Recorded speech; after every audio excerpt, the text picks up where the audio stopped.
keep them from getting up to such devastating speeds. This invention is a giant tube. You stick it in the ocean, and waves push hot water in the top.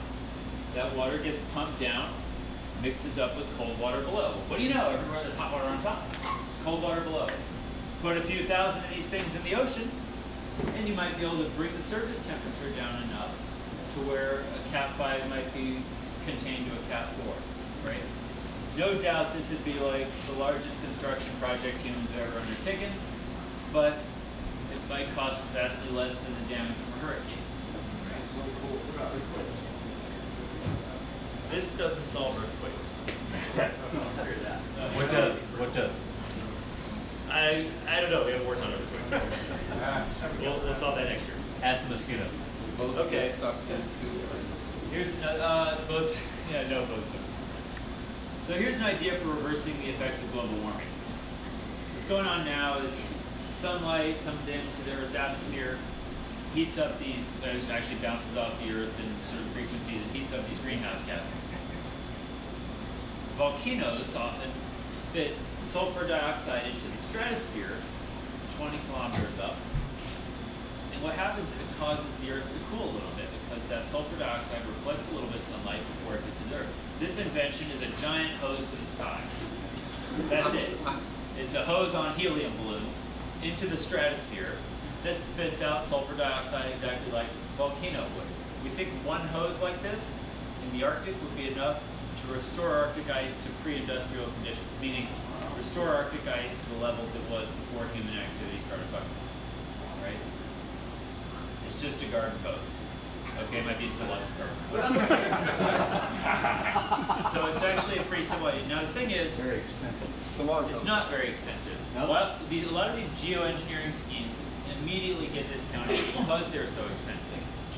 What this does for the first time is shows one that's so cheap we almost can't afford not to do it. We think this would be like tens of millions of dollars to do. Right?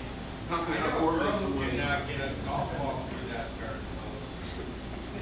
Did he move again? Tony's over here now. She wasn't in that. It won't happen for Al This is Gore can't actually, make money on it. I don't know if you can see this. What it's trying to show here is the difference between Arctic ice without our intervention and Arctic ice annualized with the shield active. And what we're just doing here, the invention just simulates what nature does, right? We could use other particles besides SO2, but since volcanoes do it and we know exactly what the effects are, it would be, probably the easiest choice. Is it non-toxic? It's not non-toxic. It makes acid rain. Yeah. But we don't need very much of it, right? What's happening now is every industrial process basically spits that stuff into the troposphere, creates acid rain, and comes back out, right?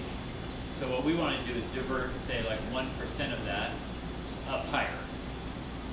So we don't really need to put more in the environment, we just need to put it up higher. And then it has the effect of before. What would be the equivalent of a volcano compared to how much you're talking about? Actually, when Mount Pinatubo blew in 1992, it was a very heavily instrumented geological event. And what we observed was the Earth's temperature was about 1 degree lower over the course of the next year from one volcano. We're trying to match that.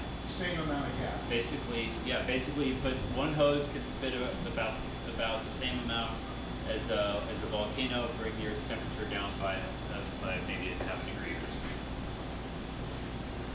Within 1 year, you said? Well, the volcano put up enough material to have that effect for a year. We could do it constantly. Now, this is a terrible thing to do, right? The right thing to do is reduce emissions and stop fucking with the environment. But what we believe is it's going to take humans too long to do that.